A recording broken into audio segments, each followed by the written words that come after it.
We're live, okay. Thank you, Jane.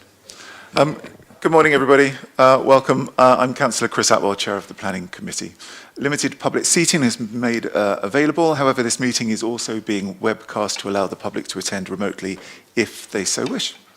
The public seating area is not in view of the camera used to webcast this meeting. If the continuous fire alarm sounds, please evacuate the room and public gallery by the stairwells. Do not attempt to use the lifts. Please assemble by the turning circle at the end of King Henry Street.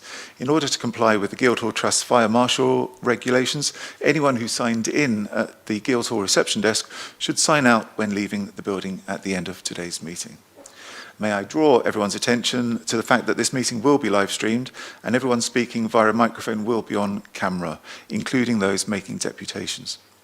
Members of the press and public are also permitted to record the meeting on the understanding that it neither disrupts the meeting nor records those stating explicitly they do not wish to be recorded. Please can everyone use the microphones and remember to switch them off when they're finished.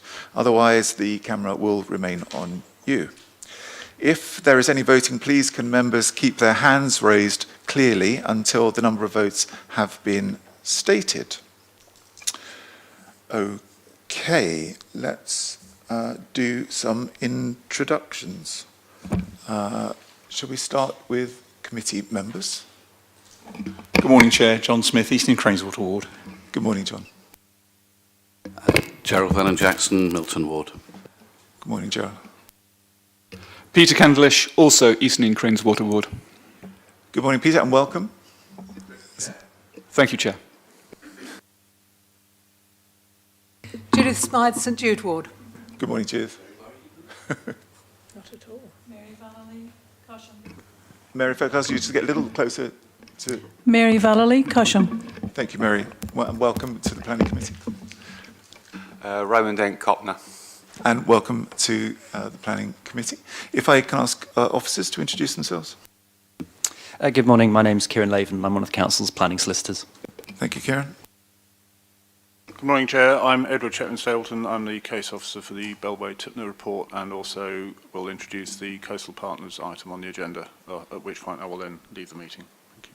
Thank you, Edward. Morning, Chairman and everyone. My name's Simon Turner. I'm the Interim Head of Development Management. Thank you, Simon. I'm Jane Dodino, Local Democracy Officer. And thank you, Jane. Now, if I can ask people giving deputations today to introduce themselves briefly. So if you're speaking today, if you could just use the microphone to introduce yourselves and the application that you're giving a deputation for. My name's Mark Chevis. I work for Bellway Homes. I'm giving a deputation on the Tipner application. Thank you. Good morning, Chairman. My name's Darryl Howells. I'm a planning consultant. I'm speaking on behalf of the 6th Avenue scheme at Cosham. Thank you. Thank you.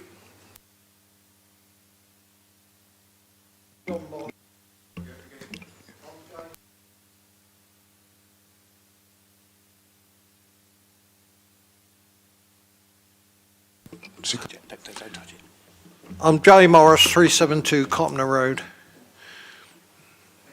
Thank you very much. And all three of you? Good morning. Yeah, my name's Lee Roberts. Blimey, that is a little bit. I'm part of the speaking against 360 Copner Road planning. Thank you very much, Mr. Roberts.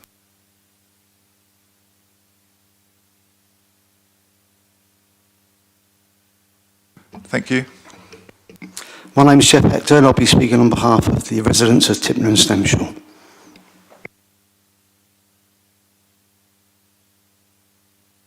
Thank you. Okay, I think that's everybody introduced. I'm Nikki Reid from Coastal Partners. I'm not actually giving any kind of deputation. I'm just here in case there's any questions that members have for item number 4. Thank you, Nikki. Thank you. Sorry to miss you out. Thank you. And Josh is here from the news. Good morning. No. Good. Apologies. We have apologies from Councillor Hunt. Any other apologies? Councillor Asgar sent his apologies too. Okay, thank you very much. Members, any declarations of interest for today's meeting? Councillor Vernon-Jackson.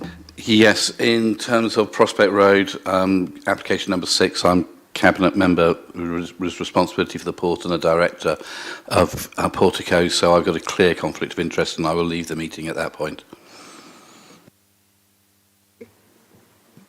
Thank you. Councillor Dent. Item number 6, Copner Road, personal and prejudicial objections on that one, so I should be leaving the room. Thank you very much. Chris? Judith. Thank you, Chair. I'm on the Port Advisory Board, and I understand from previous applications I don't have a personal or prejudicial interest because I'm just advising the board, but I thought it was worth mentioning in the interest of clarity and transparency. Thank you. Thank you, Judith. Okay, anybody else?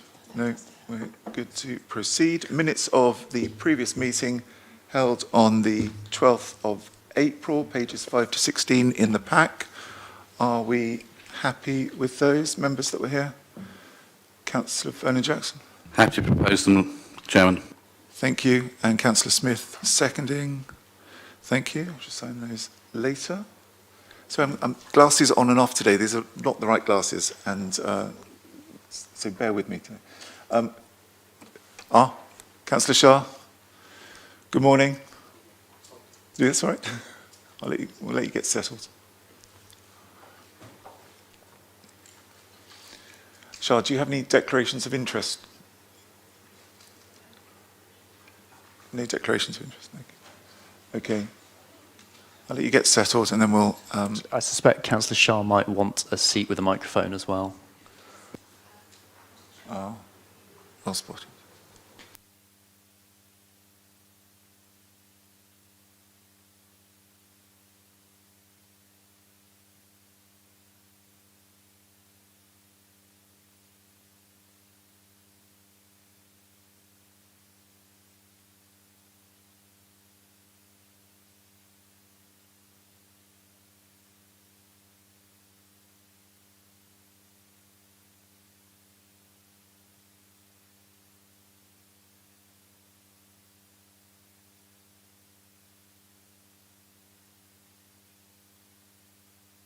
Are you okay?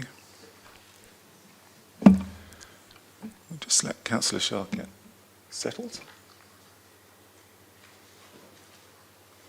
And then we'll get on with today's substantive business. The first item is Tipner East.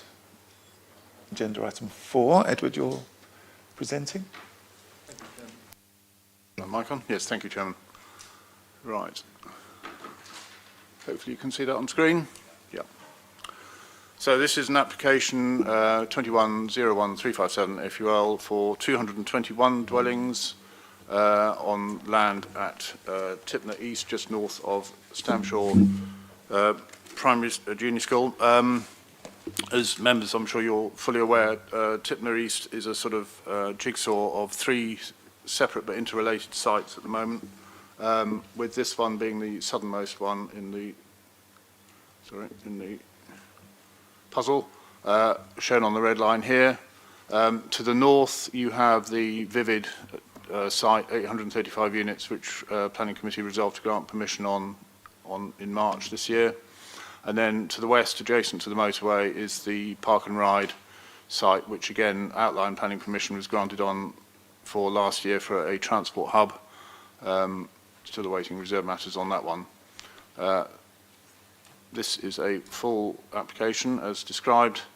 Let me just show you in colour, it's probably easier.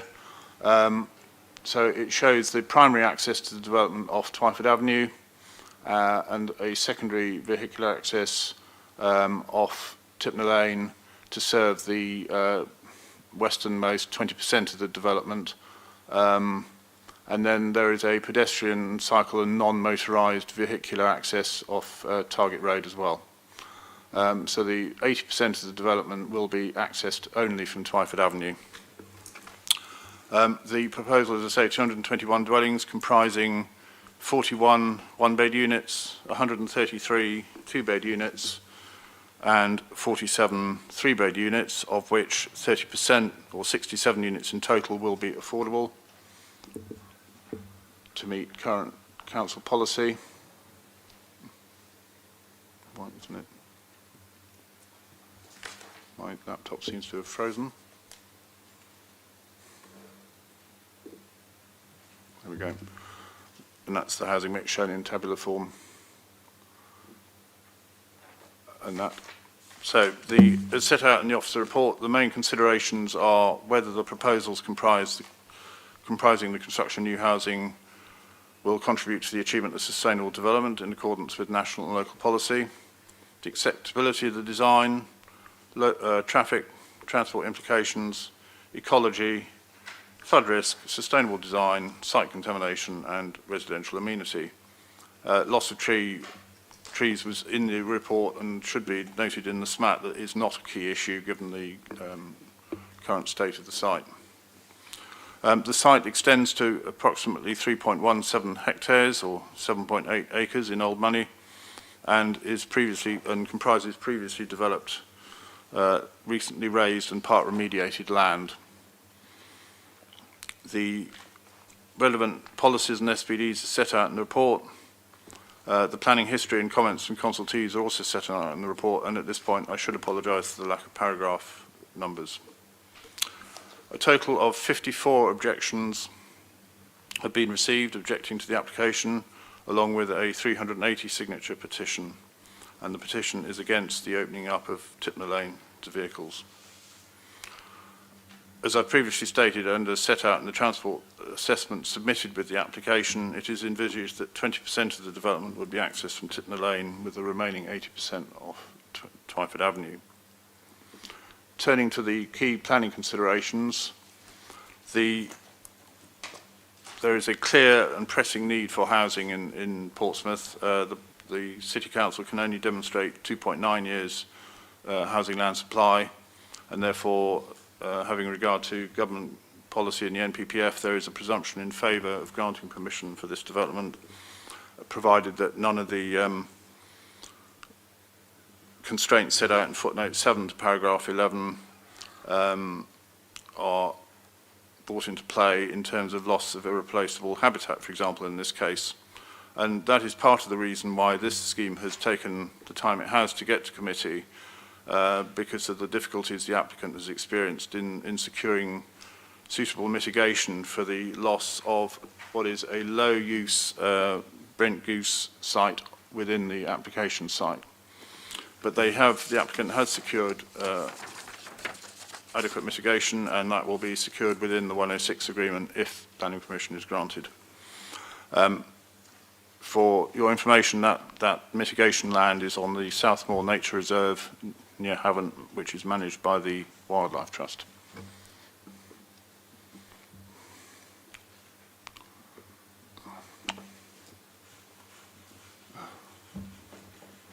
There doesn't seem to be.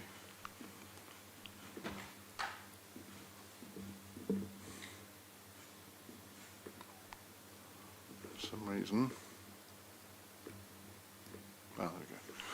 The next few slides show some visual images of what the development would look like.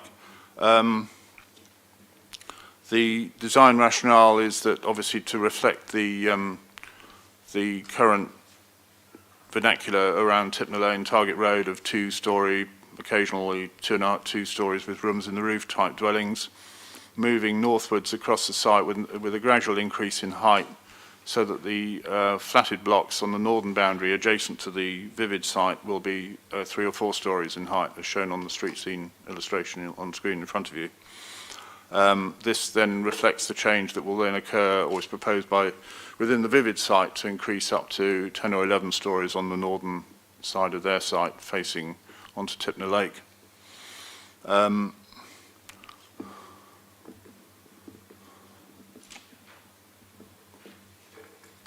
Further street scene illustration showing the transition in height, and that is the red line. I don't know whether how clearly you can see that, but that is a section line along the northern edge of the site. And some CGI images of within the development of how it would look. It will include local areas to play and other soft landscaping features to help mitigate against the loss of what is known as an open mosaic habitat on the site, which is a habitat that establishes on redundant land over time. It's not going to be fully replicated, but then that goes into the planning balance and is something that needs to be taken into account and has been taken into account by your officers in coming to the recommendation that we have. This slide finally shows, and is borrowed from the Vivid presentation, but I think quite neatly shows how the three sites will interrelate with each other. Whilst the Vivid site is to be built in a number of phases over quite a few years, completion date I think is set for the early 2030s, the Bellway site, being 221 units, will be built in one continuous phase. Taking about, and I'm looking at about 3 to 5 years to build out. Thank you. So on the basis of all of these considerations, officers have concluded that there are significant planning benefits in redeveloping this site. These include the delivery of much needed housing, the provision of at least 30% affordable housing that meets the council's current needs in terms of tenure type and also wheelchair accessibility, etc. Environmental improvements and enhancements compared with the existing situation, and clearly job creation through the construction process. The recommendation, therefore, is set out in the report in front of you, is to grant planning permission, but with authority delegated to the head of planning to finalise the conditions and the Section 106 agreement. Thank you. Thank you, Edward. We have deputations for this application. Mr. Hector, you're first up, and you have 6 minutes to give your deputation.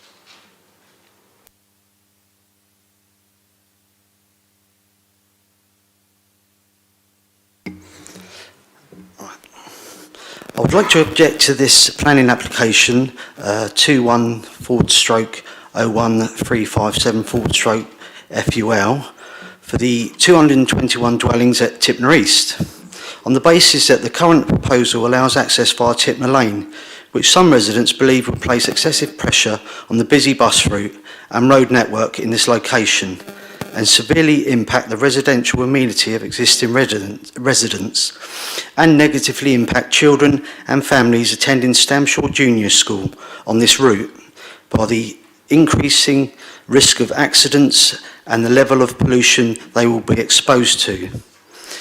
A resident who has lived in Tipner Lane for over 50 years has expressed serious concerns regarding the narrowness of the lane and the difficulty of navigating and giving way to oncoming traffic is already a challenge, especially at school drop-off and pick-up times.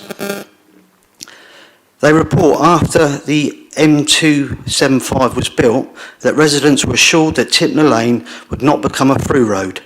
They sent their concerns to their developer Bellway by recorded delivery in June 2021, but did not receive a response. To be clear, the vast majority of residents are not opposed to the building of homes in East Tipner in principle, but to the access road and the inevitable rat runs that will impact Stamshaw and Tipner. After speaking to the community of Stamshaw and Tipner, many believe that Portsmouth City Council do not fully understand or have fully assessed the implications and impact that this access road proposal will have on the lives of the current residents. I would like to present a petition of 370 signatures of local residents of Stamshaw and Tipner objecting to this, which includes the signatures of Sitting Nelson Ward councillors Jason Fasakri and Leo Madden. Thank you very much. Thank you, Mr. Hector. Have we had the petition? Have you handed the petition or sent the petition in? Yes. It's here, isn't it? Yes, the petition was handed to the current officer. Thank you. Thank you very much for your deputation. Mr. Chavis. Thank you, Chair, and good morning, councillors. My name is Mark Chevis. I'm the Land Director for the Wessex Division of Bellway Homes. The application in front of you today represents the culmination of quite a few years of hard work between Bellway, our consultant team, in liaison with Homes England, who are the landowners here, Portsmouth Council officers and the design review panel, and neighbours both existing and those planned in the Vivid scheme to the north. Bellway have been excited about the prospect of kick-starting the regeneration in Tipner since our involvement, and we are pleased to see the officers' report, which recommends approval. In my opinion, the report provides a detailed and clear rationale for recommending approval, and as such, I don't intend to repeat details within it, but on behalf of Bellway, I do want to just highlight a few points. Firstly, this is a fully detailed application, so if approved today, will enable Bellway to build and sell 221 new homes over a 3 to 5 year period, starting ideally later this year, which we hope will breathe new life into this vacant brownfield land that's been earmarked for many years.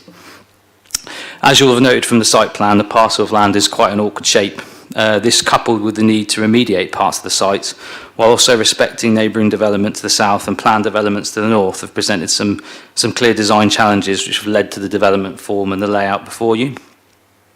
We've worked hard with officers to optimise the density on the site. The historic planning permissions that covered the site only had 153 dwellings between them, whereas the new layout has an increase of 44% to 221. This has been done at the request of council officers in order to make the most of this scarce land resource within the city.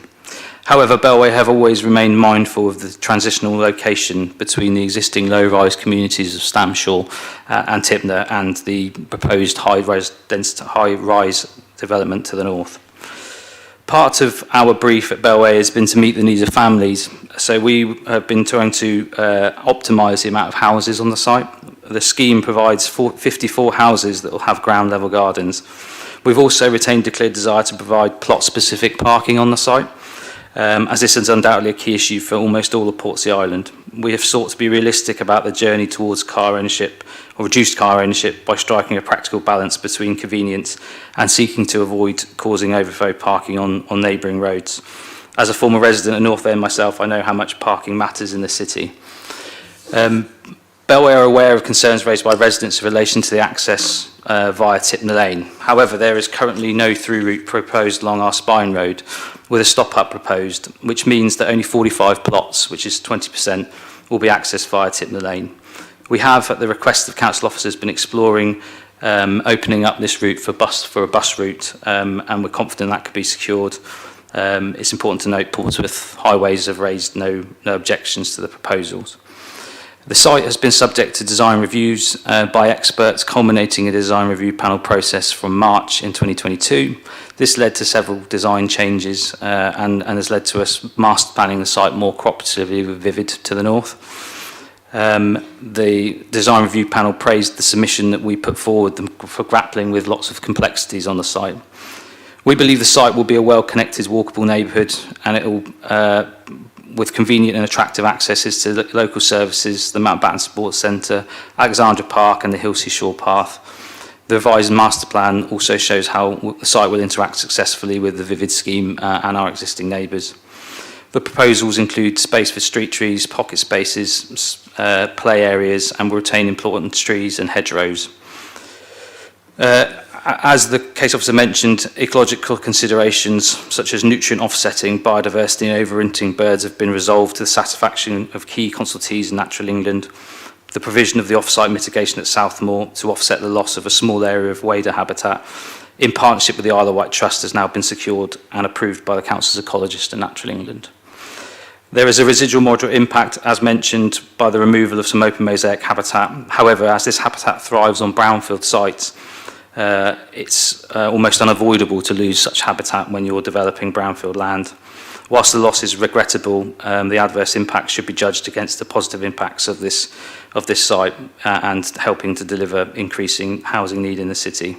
The officer's report does provide a summary of the planning balance in this regard, concluding that the scheme should be approved.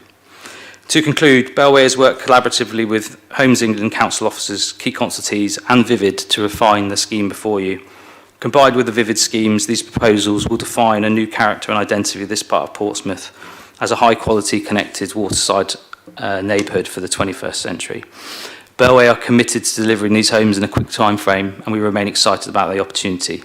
We therefore respectfully request that councillors endorse the officer's recommendation to approve. Thank you. Thank you, Mr. Chevis. Members, questions? Councillor Smythe. Thank you very much for your deputation about the concerns on the use of Tipner Lane. Could we see the plan that shows that and have a bit more detail about which 40 homes would in practice be using that access to the site? I appreciate it's blocked off, so there's no through traffic.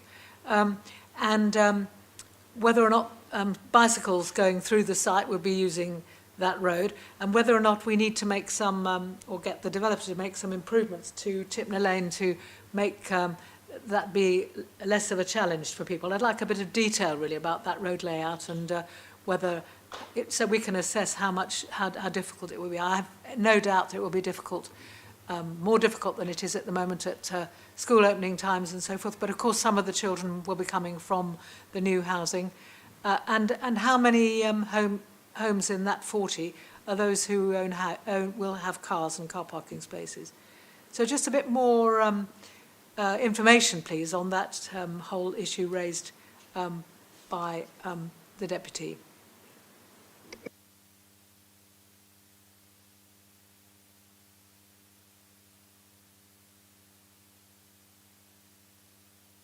You put my mic on. Right. Councillor Smythe, thank you for your detailed list of questions there. So Tipner Lane is...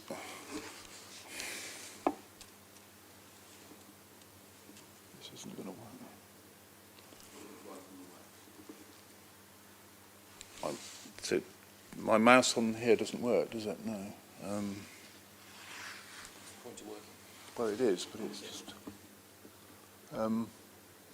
so Tipner... Right. Going up, right. Tipner Lane is, will serve these 45 units in this area.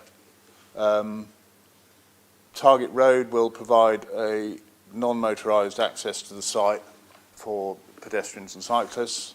The Council's Highway Authority have requested a number of improvements to both Tipner Lane and Twyford Avenue to be secured by a 278 agreement, which will be secured via the 106.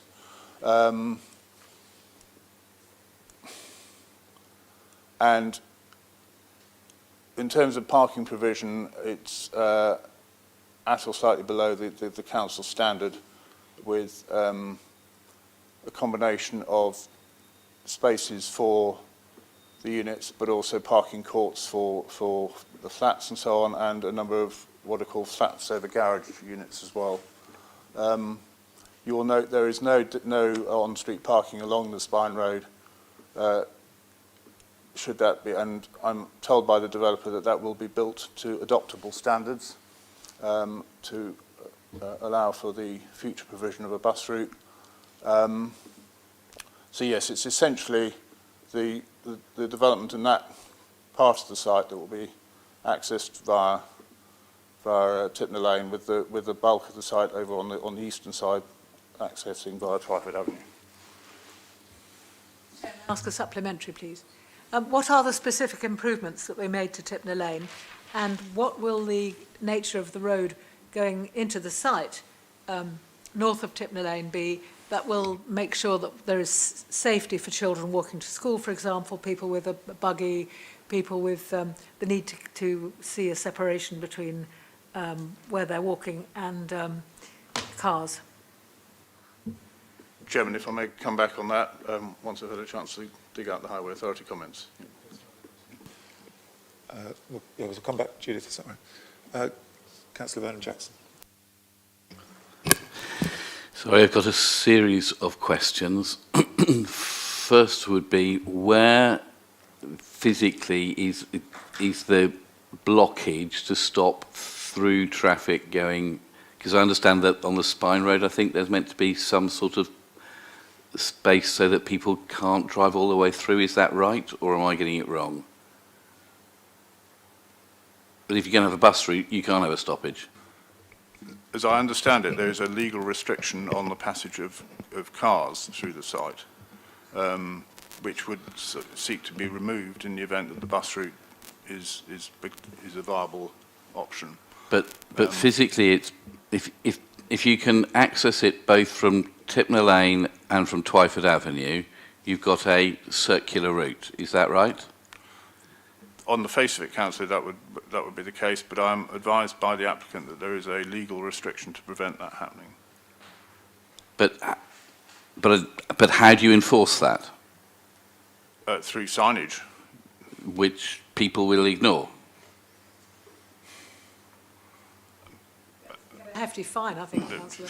Well, I think the only way of doing it is with camera enforcement to make masses of money for the council. Is there a physical blockage or a... But you can't have a physical blockage if you've got a bus route, unless you've got a bus rather like with which can elevate and go over a physical boundary, rather like wacky races or whatever. But okay, so that's bemusing. Would be my first question. Second question is in relation to, we know there are issues with the development to the north of this, that the pressure from the council for money to be able to fund the bus route means that the Vivid scheme may well not be built. If we're asking for ongoing financial, for revenue costs for the bus route for 7 years from Vivid, are we asking the same from Bellway for servicing the same scheme with the same bus route? Pregnant pause for question to be answered. And then I have more questions. Judith, may I ask you to turn your microphone? There will be, Councillor, to answer that, there will be a negotiation to be had following this if the recommendation is carried in the discussions on the 106 with regard to bus contributions, certainly in conjunction with Vivid. Okay.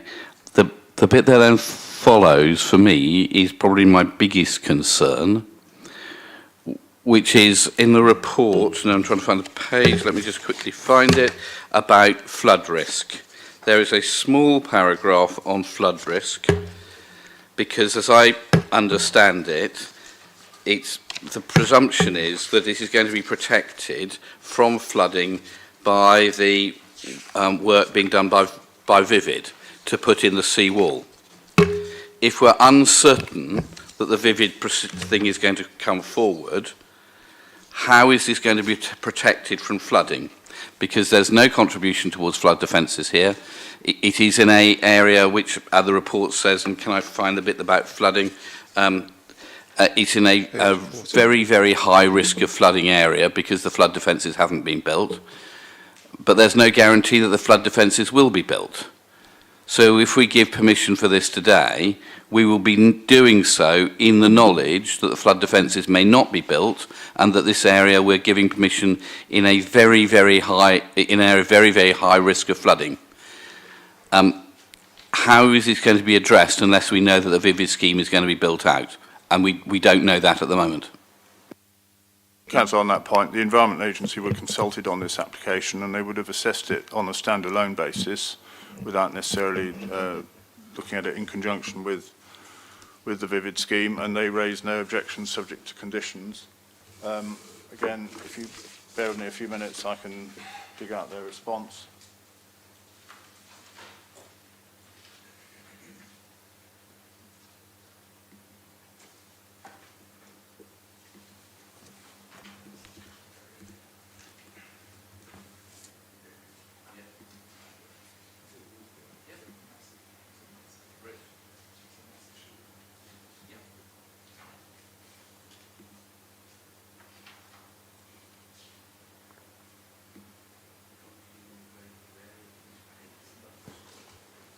Page 40, I think.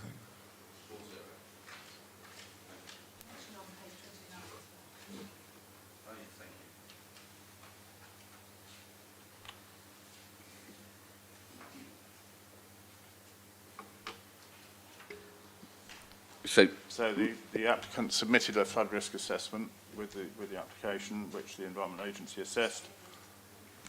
Sorry.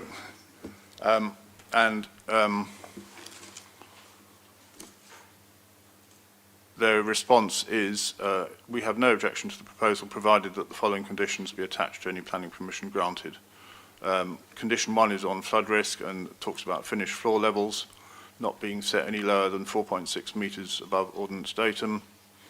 And then condition 2 is on previously unidentified contamination land. Condition 3 is on infiltration of surface water into the ground and requires a sustainable urban drainage scheme to be submitted for approval by the planning authority.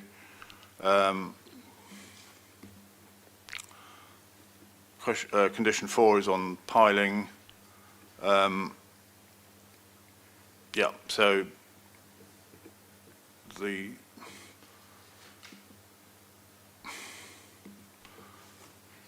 body responsible for managing flood risk in England, namely the Environment Agency, is essentially raising no objection subject to those conditions. But the report says on page 40, thank you, Chair, for pointing it out, part of the site falls within flood zone 2 and 3, meaning that the site is at high risk of flooding. Could I ask through you if we could impose, if we do decide that we're going to give permission, can we put in an additional condition that says that any homes cannot be occupied until the flood defences have been built?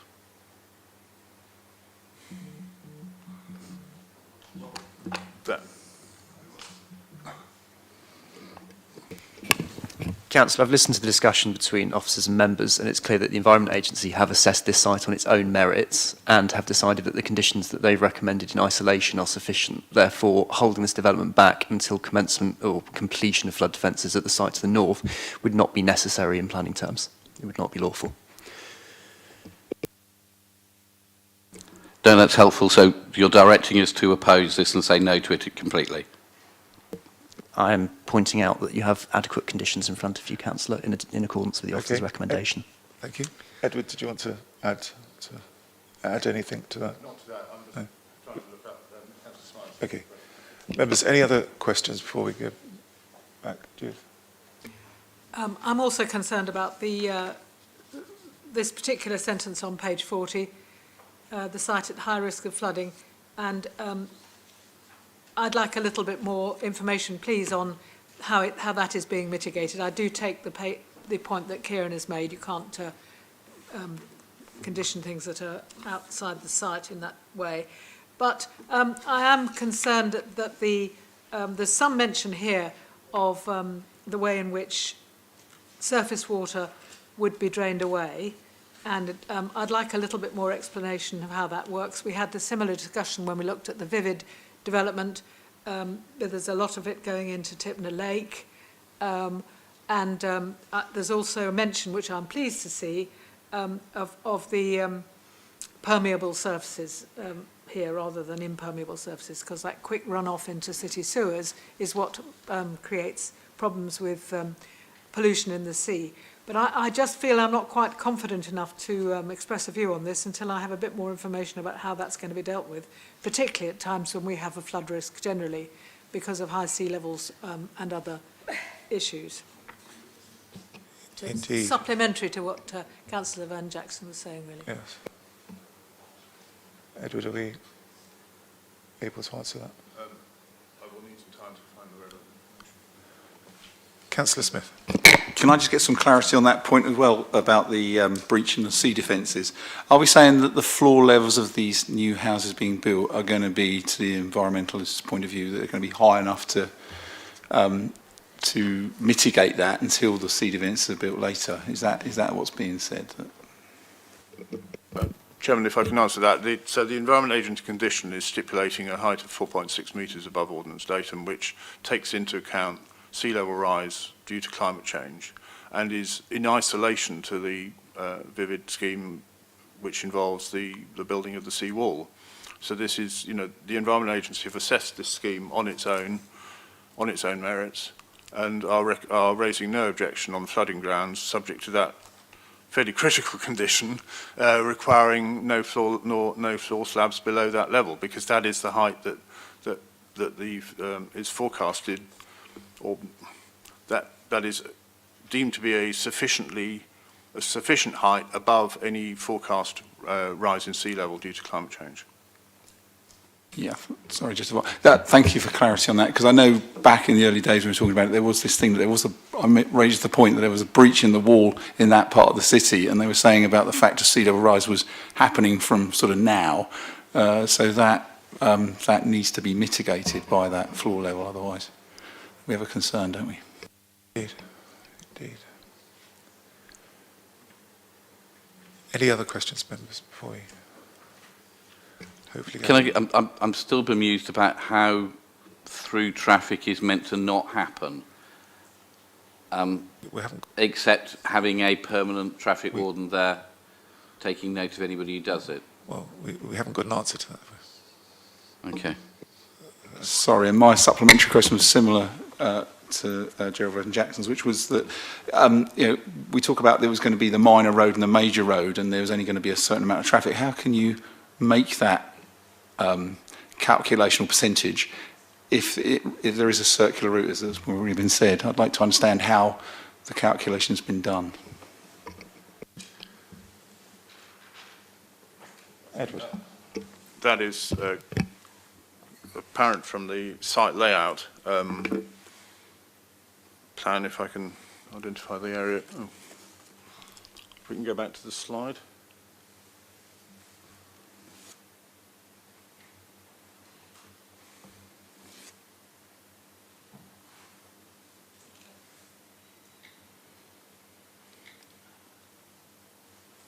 Yeah, thank you.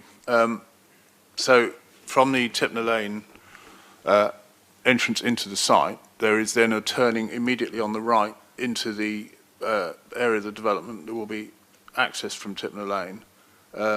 There is no parking provision along the northern edge of these proposed units, so that this is the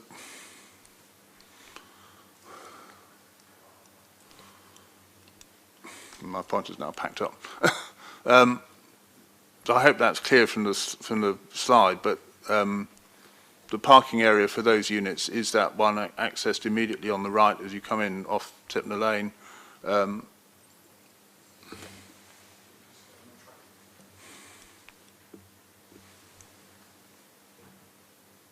That area and there, with that being the entrance there from Tipner Lane.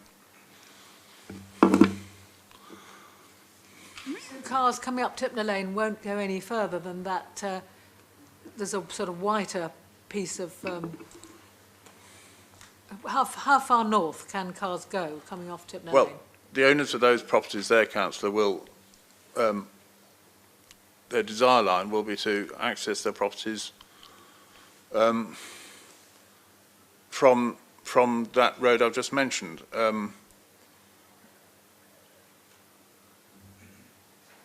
I don't know whether it's appropriate to ask the applicants to just clarify this point about blockage and signage. Are you able to? Yeah, I can come back on that a little bit. I think in earlier forms of the layout, we had a physical set of bollards preventing the access going from one side to the other. Obviously, during consultation with Portsmouth Council Highways, they expressed the desire line for this bus link to go through. So the road that we'd narrowed and put bollards in had to be widened to get the curve radii of the bus link round. So the road is now wider, but the intention from our end was to put temporary bollards in until this bus issue was resolved one way or the other. And it may well be that the simplest solution is to put a bus gate midway point through that road, so then only buses can pass between one side and the other. Thank you. Will we therefore be able to put in something into the conditions that say that a bus gate is required? That is the standard way of doing it. It's an electronic gate that only a bus can open.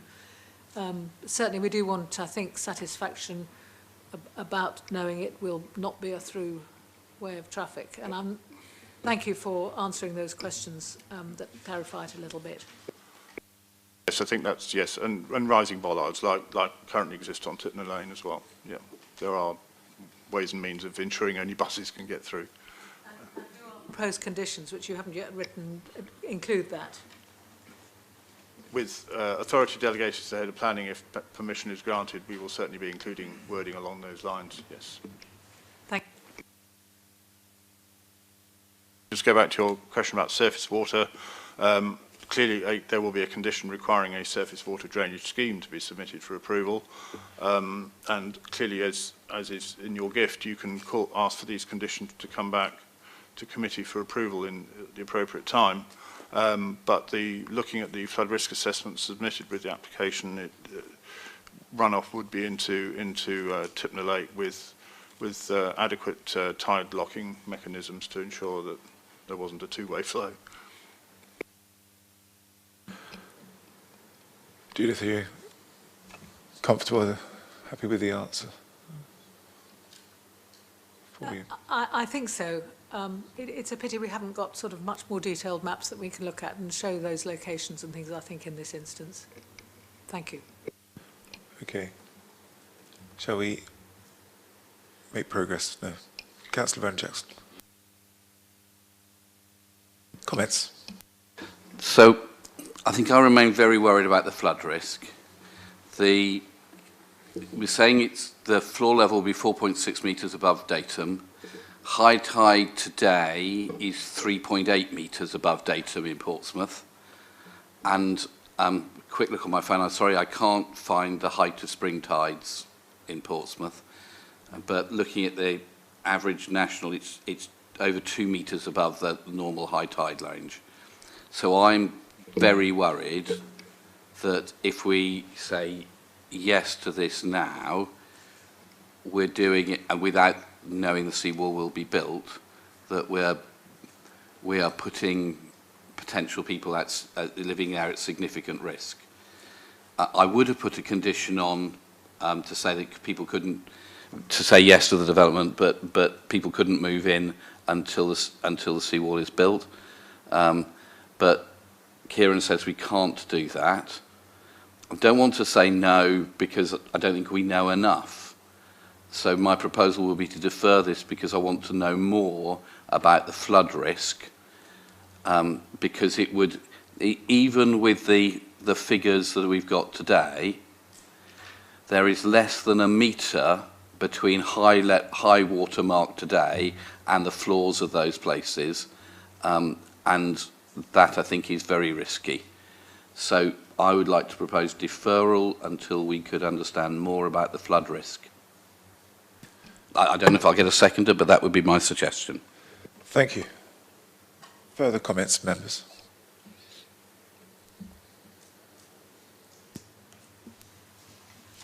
We're probably not on comments and proposals yet, but if that's going to be a proposal, then I'd be willing to second that. But I would like to see a good deal more technical detail, so that we can see much more detail about how the flood risk is going to be mitigated, especially if the flood defences are not built.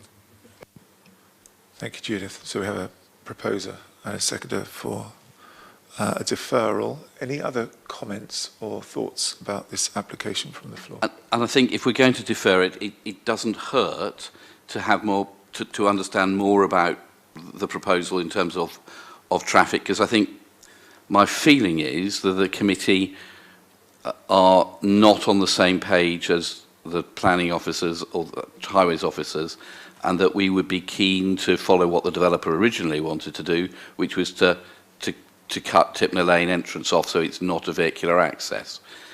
But so I think having more idea of and seeing some more detailed drawings of the road layout would also be helpful if we are deferring.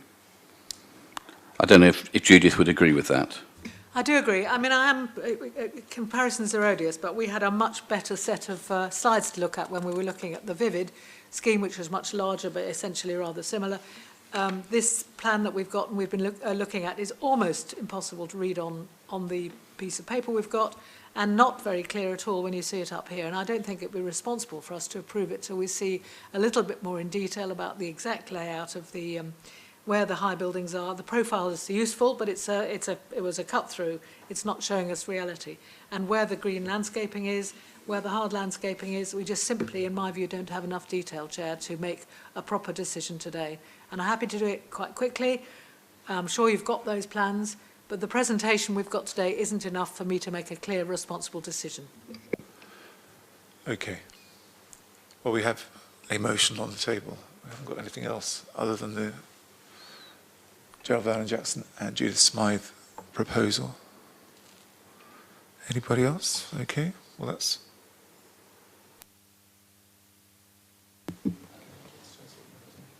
Chair, I wouldn't see a problem with this coming back to the next committee because I don't think it would take long to get this together. But does that sound doable? I think it should be, yes. Okay. So to come back to the next planning committee. So shall we vote on the proposal in front of us? Yes, that's fine. So you're deferring into the next committee in order to allow officers to bring back more detail in relation to flood mitigation and to highways proposals. It's a little more than that, Chair. I would like to see, we've seen, what we've seen, I always look forward to the presentation because sometimes it's absolutely revelatory compared to the bits of paper we get. And that wasn't the case today. It's extremely difficult to see what was proposed. I don't have a clear picture, even though we've had the profiles through the site, which is a good presentation, that bit, but then we need to see in colour or in some form of differentiation where the two-bedroom houses are, where the flats are, where the green is, particularly. We don't really have any understanding about how green this site is going to be, and we mostly see much more detail of actually a site layout.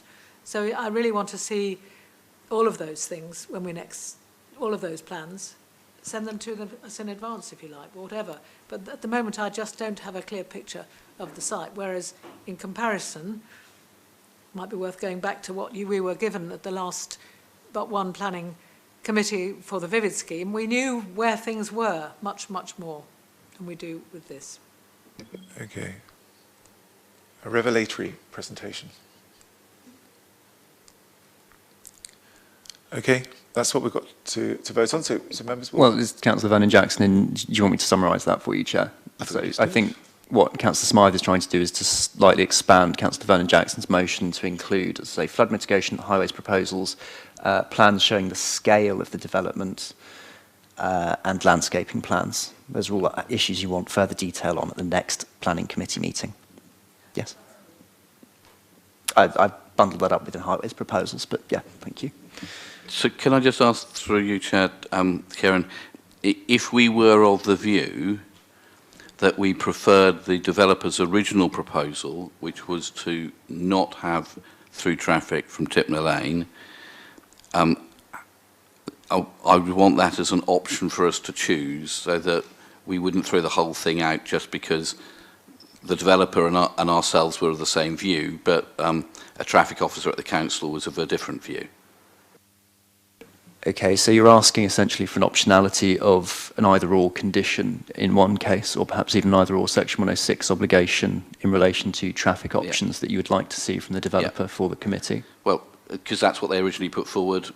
It seems to be what the residents want, and I think we should at least have the option to look at that. I think procedurally that's possible, but I defer to the officer in terms of what the planning merits or dismerits of that might be.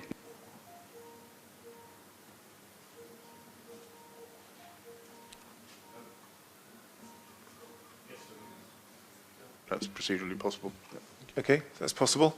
Judith? That needs to go hand in hand with the actual improvements to Twyford Lane that are, we're told, will be made in order to make that road safer for the additional 40 households to bring vehicles up to the bottom side of that, the site.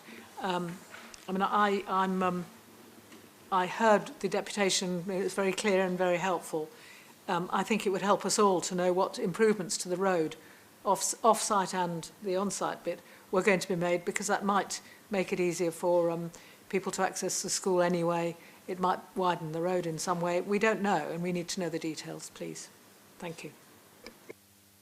Okay, I think we're there. Members, so the motion is as... Sorry, Councillor Smythe, you've expanded the remit of what you were initially asking for there, so I would again go back to the officer to see if that is possible in a 3-week turnaround, because that is a substantially larger piece of work. When I asked the question about the improvements to Twyford Lane that were going to be made, I was reassured there were going to be improvements. I'd like to know a little bit more about what those might be, because then only then can we compare it with the option of blocking it off. The wacky races. So- Edward, is that yes. doable 3 weeks? Tipner Lane, yes, of course. To also make the point, Councillor, that I mean, all these plans have been available on the council's website ever since the application was accepted and validated, and I'm, with no disrespect to Councillor Smythe and others, a little disappointed that these questions weren't asked at the pre-committee agenda briefing, for example, because I would have very happily come back. Forewarned is forearmed. I would have very happily come back with the information required today to progress this scheme through. But I think, having heard the discussion and debate that's been going on, it doesn't leave me with much option, I'm afraid, but to bring it back to a future meeting. Well, we'll do the vote. And, that's okay. Thank you. But sorry, is the officer happy that he can turn that work around in the next 3 weeks? I do have leave booked, which does introduce an issue, so it may be the next but one committee. The next but one. Which date's that? Well, I would look at 6 weeks' democratic time. services. Yes, it should be 6 weeks from now. Yeah. Okay. Thank you. So the next but one, which would be...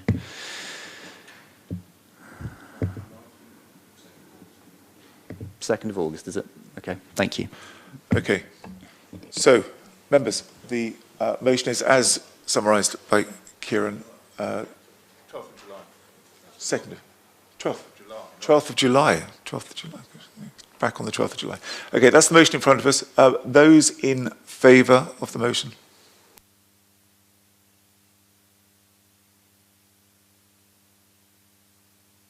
I think that's it. That's a unanimous deferral until the 12th of July for the reasons discussed. Okay, we'll discuss further in July. Now, the running order has changed a little to enable people to be able to go off and do other things. So we will move on to the Coastal Partnership application.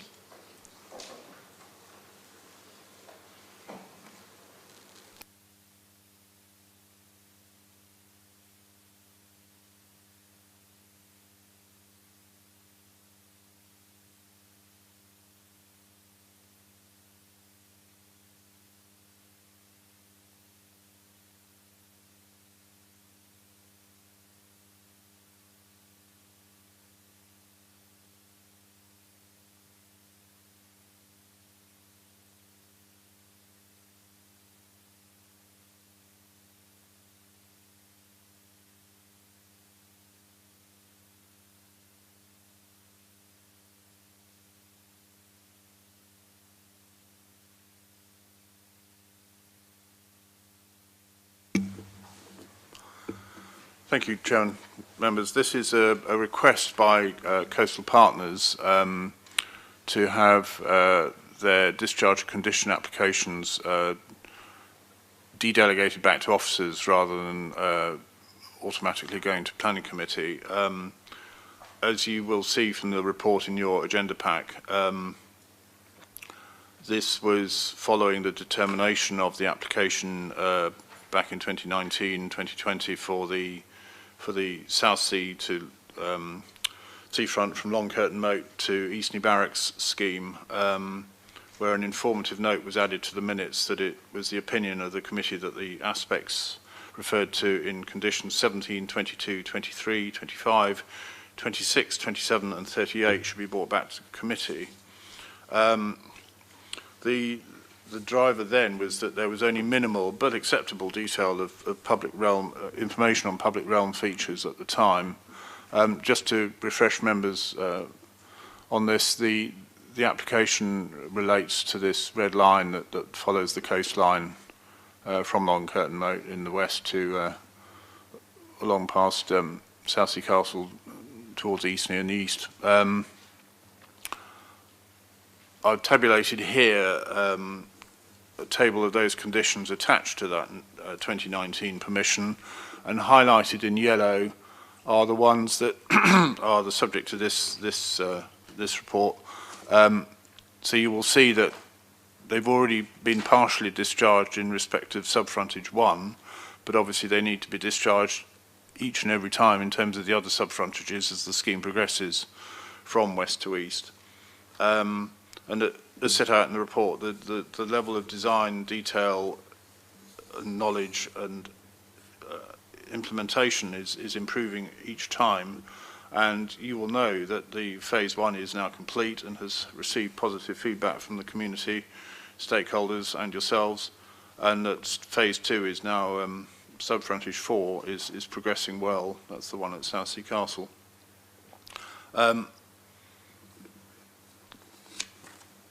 give you an example of what the sort of information that they will be submitting, so, you know, soft landscaping condition 17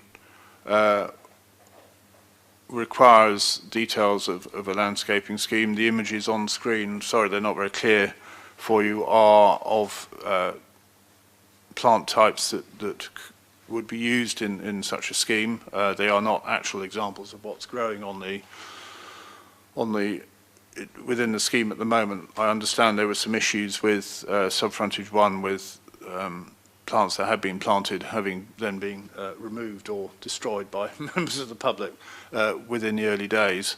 But any planning condition on landscaping does require that sort of issue to be resolved and replaced within for the 5 years following that decision.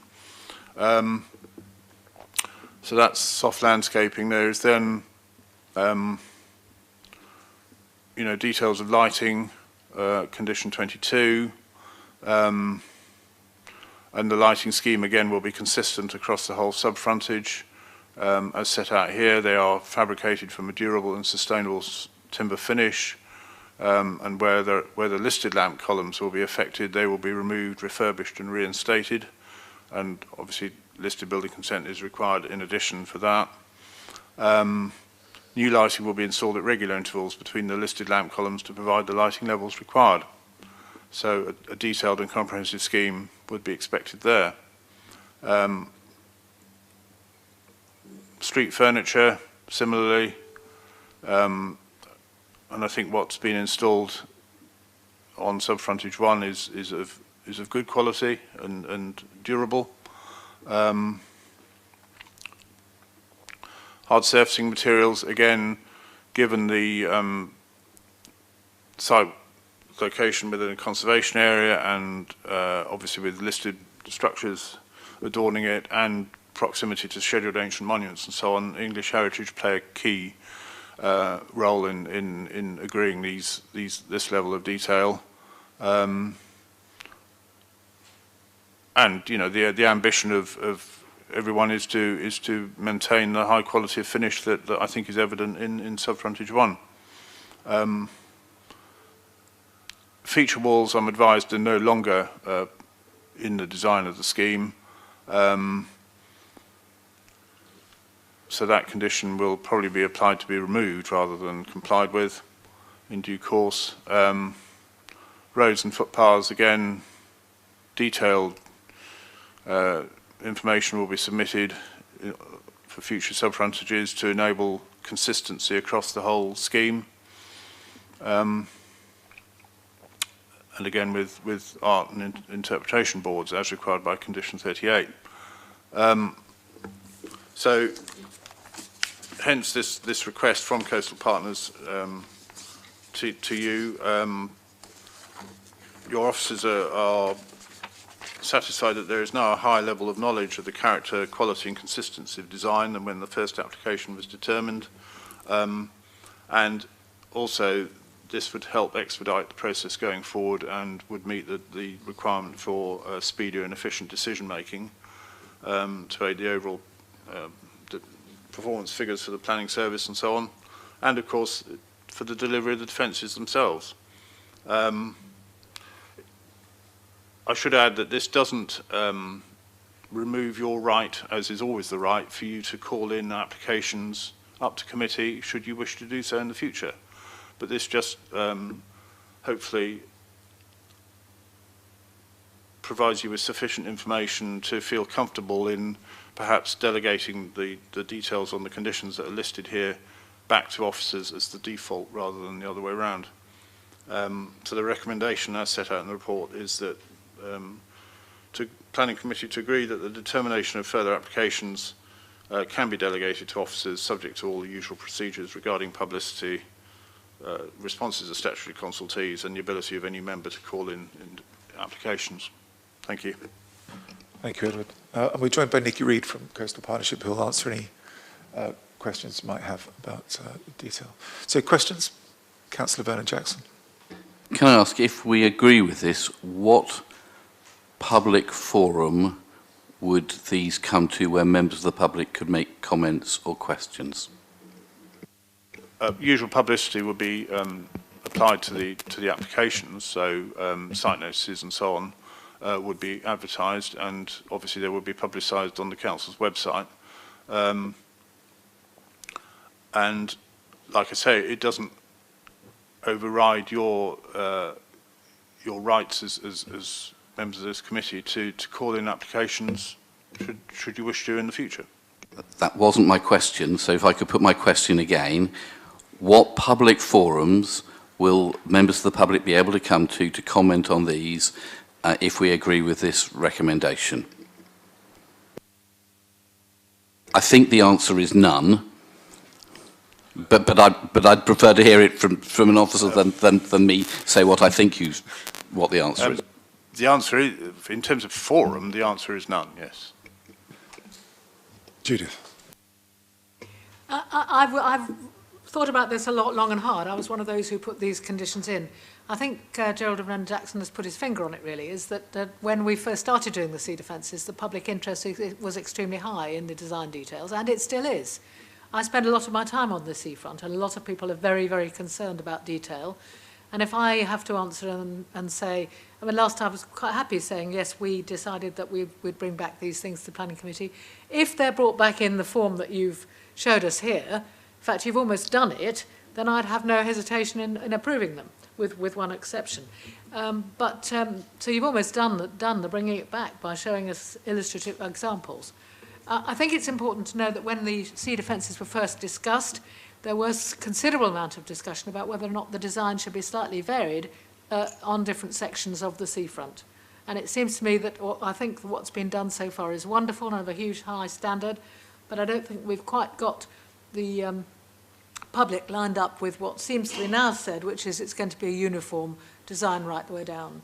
And in particular, we seem to have, without any consultation with the public, and there should have been, dropped the idea of any public art or of any different finishes to walls, which certainly were of huge public interest initially. And I think unless we can be satisfied, there is going to be some further there have been a series of stakeholder meetings to help with the design of the seafront. Unless we can't sit back and say we've done a beautiful stage one, which we have, and then say we'll just blanket provide that across the rest of the site. I'm in difficulties here. I think the team is doing a great job. I have no desire to delay them, but it wasn't an easy decision to keep back the conditions, and this seems to me as a kind of too easy decision for us to make now, unless there's our proper proposals for some proper public consultation on what is the most important feature in our city, in my view. This isn't just an engineering scheme. This is a really important part of our future in Southsea. Are you stopping short of moving? Most. Oh. So I think Judy is right. I think the challenge that has come has significantly improved the design going forward, and I don't see why that should stop now. This is the most important part of the city, and where people from all across the city and outside come to take their recreation and their leisure, and we've got to get it right. And the detail is as important as the underlying engineering. So we've managed with significant discussions to really improve how the scheme is. And my worry is by saying that we're taking this out of coming to the planning committee, that we will miss that area of challenge both from councillors but also from members of the public. So I'm sorry, my proposal would be to refuse this and to stick with our original proposal. I'm sure if there are good proposals, they'll come up and they'll be passed through by the committee. If there are bad proposals, we should have the ability to be able to challenge them. This is the most important part of the city for recreation from families, etc. And we've got to go that extra mile to make sure that it is right. And the challenge has been good, the challenge has made it better, and therefore I would propose that we refuse this application. Chair, I'd second what's been said by both of my colleagues, in as much that I think the success of the first part of the scheme is because of the extra scrutiny that's been put upon it, and I think keeping that extra scrutiny going forward, as has been said, I think is absolutely the right way to go. Thank you, John. Are there further comments to be made? We have a proposal. I think that may be the way we're heading, looking around the room. Okay, well, there's nothing else. That's what we've got on the table. So the Vernon Jackson Smith proposal to refuse. So these applications come back to us. Kieran? Yes, please do. Kieran. So I would summarise that as the committee moving to resolve to reject the officer report for reasons of the committee's continued interest in discharging conditions under this planning permission. Thank you. Can we add to that, and in view of the high public interest in this most important development? Please. Because we're doing this for the public. I'm doing it because I'm asked questions whenever I go down. Judith, would you be so kind to repeat what you just said, because it was rather good, wasn't it? Of the high public interest in this most important development of the city. It is. That's why we had a planning application. Okay, we have a motion to vote on. Those in favour? I think that's it. That's unanimous rejection of the officer report. Thank you, Kieran. Thank you, Edward. I know you'll be leaving us now, so if you want to take a natural sort of a couple of minutes, leg stretch, while Edward sorts his technology out and goes off to do some other things, and then we'll carry on very quickly.